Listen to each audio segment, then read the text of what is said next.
This is another fake outrage story. SGA got robbed. He didn't. Yeah, I keep saying that. SGA was excellent, by the way. Here's your breakdown for SGA. 30 points, 5.5 rebounds, 6.2 assists. Phenomenal, by the way. No one's knocking this kid. And number 1 seed in the West.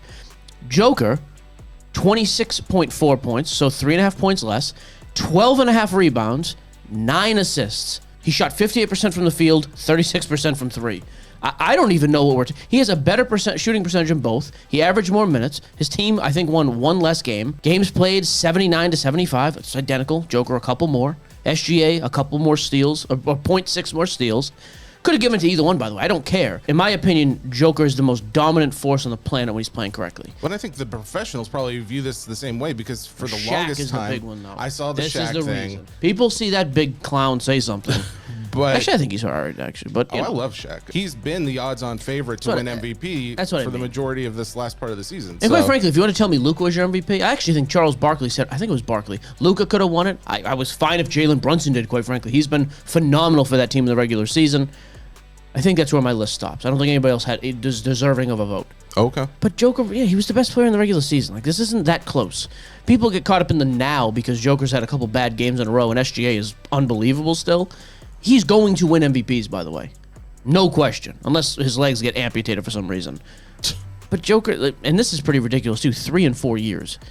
Pretty freaking wild. So I'm honestly kind of surprised that SGA's pricing hasn't gone up more than it has. It's already expensive. He is, but I mean, he's $102 for a base PSA 10. Yeah, but his high-end stuff is movable. We are starting to see the differentiator on that. We've got to start moving our mark going forward, because the base stuff, although some guys do, like Anthony Edwards' base stuff is way up for whatever reason. Most guys whatever reason? Yeah, because base across the board for a lot of these guys is not up, even when they're performing well. Oh, I disagree. I think that I think the base for a lot of guys is kind of the barometer for what the overall market is doing. Now, granted, I think you're right in the fact that we can expand it to other pricing, but when you have like that is multiple outlets go off of a base PSA 10 as kind of like the standard of that guy. And then you can... What do you mean multiple? What are you saying? Say that. Like, as far as like social media goes, like you'll see like, hey, this is their pricing now versus later. It's a good okay, let me use SGA for that player. Here's why I disagree. What was SGA doing a month ago? I don't know.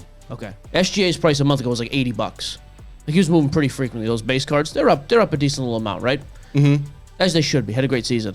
Look at his high end, his numbered stuff, his scare stuff. Mm-hmm. It's 2 to 3x. You go in all these rooms now, it's literally just name your price with him. And Ant-Man's the same way. That's why I'm saying I think we're actually seeing the total opposite. I mean, the base stuff will move up when everything else does, but not at the same rate anymore. Because so many guys, like myself included, I would not go out and buy a PSA 10 Prism of anybody on the planet anymore. I just wouldn't. I wouldn't spend any money with it because there's so much of it, and I know it's going to crash first. It's going to rise the slowest and crash the hardest. Well, the problem is like that is the price point that a lot of guys can get in at, and that's the designated rookie for a lot of guys that they can afford. Okay, so that's a fair point too, right? I can't get something else for $100.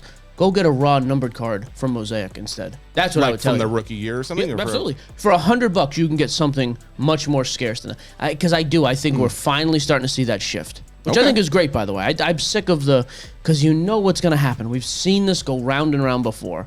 That stuff is going to hit the hardest. When it comes down, there's all of a sudden the sentiment's going to change again. Hey, look at the pop counts though; they're absolutely through the roof. Right. So I'm glad we're seeing this because it's how it should be.